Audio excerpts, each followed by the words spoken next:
A lot of people are talking about not only what occurred last night, but specifically an exchange between head coach Steve Kerr and number 35, Kevin Durant, and how Steve Kerr, just to preface before showing this, he mentioned a story about Michael Jordan in the playoffs years ago when Kerr and Jordan were on the Bulls together, and how Jordan was scoring, but it still felt like he was bringing the team down by not passing a little bit more and getting teammates involved.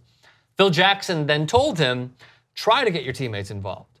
Kerr brought that up to Kevin Durant last night, Game 5 in Houston. Whoever wins takes advantage of the series to go to Oracle.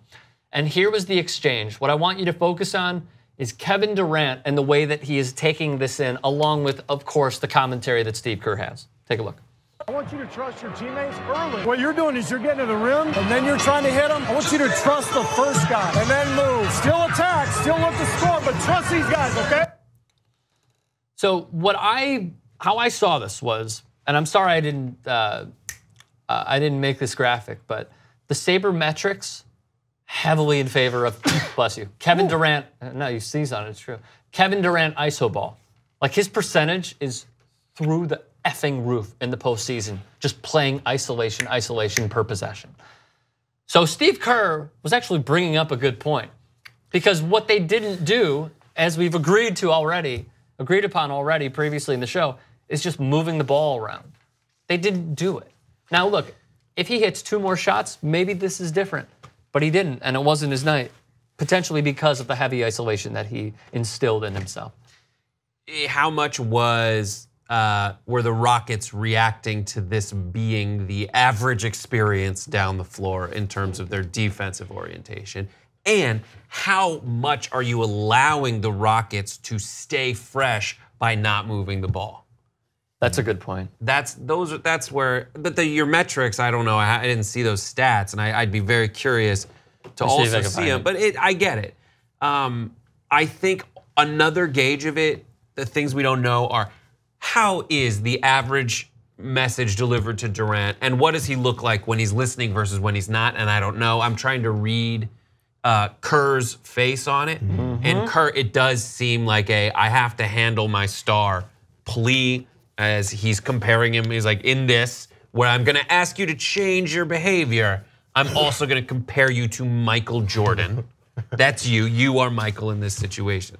So I don't know. What do you think, JR? Again, it's maybe he saw something in his eye, not a glaze over, maybe he saw like some kind of a lost nature. He's like, I have to redirect his energy, because again, I think he's giving him, I'm not sure which point of the game was this? I don't think it was that late into the game.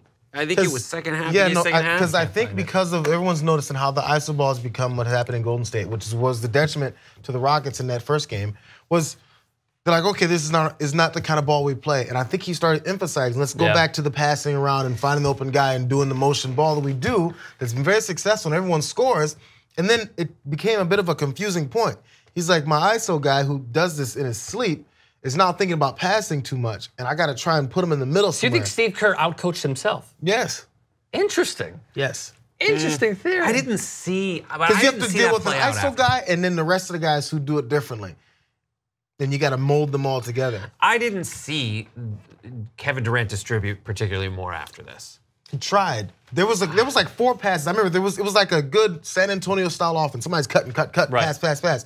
In the first half, you're saying? In the second half. The Rockets picked off 4 passes that were inside those were lazy interior passes. But that's to your point. Because they're thinking too much about passing before anything else. I remember in high school, we were told so much to do certain plays, we weren't even thinking of what the play was doing. We were just passing it without thinking about it. And those where you get bad passes. So this is something that we established earlier in the series. And I believe it was the first 2 games in Houston.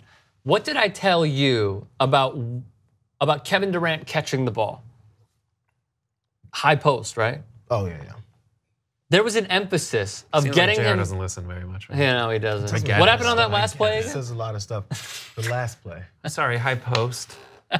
High post. The second to last play? So what does he benefit from getting in the high post? So my main point is they went away from moving him off the ball. You can go in isolation. I'm fine with that. not from 35 feet and dribble, because that's not the Golden State way. Right. What they should do, and what they did in the first few games of this series, was get Kevin Durant in the high post just above the low blocks on both sides of the court, whichever way they're going to offensively.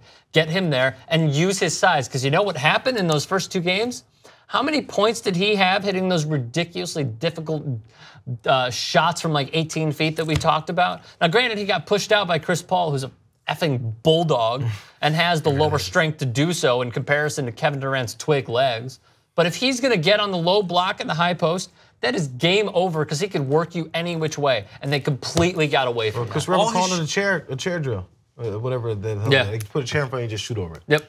There's this small and that's what he was doing. Yeah, completely. All of the shots taken in the fourth quarter by Kevin Durant were from the center, like in a straight line down the center. There was no variation in terms of where he approached the isolation front, where he got the ball, where he took the shots. It was just strangely uniform down the middle. Yeah. That's true. It was weird. It's just such a weird way to watch the Warriors play. Right. To me. Right, which is dribbling the air out of the basketball, in my opinion. And also, there's one other thing that I noticed did not happen. So Steph was being guarded by who down the stretch? It was a combination of James Harden, because he took James Harden a lot, and then also Chris Paul, right? Why didn't they try to find the mismatch with Kevin Durant by just having Stephen Curry screen?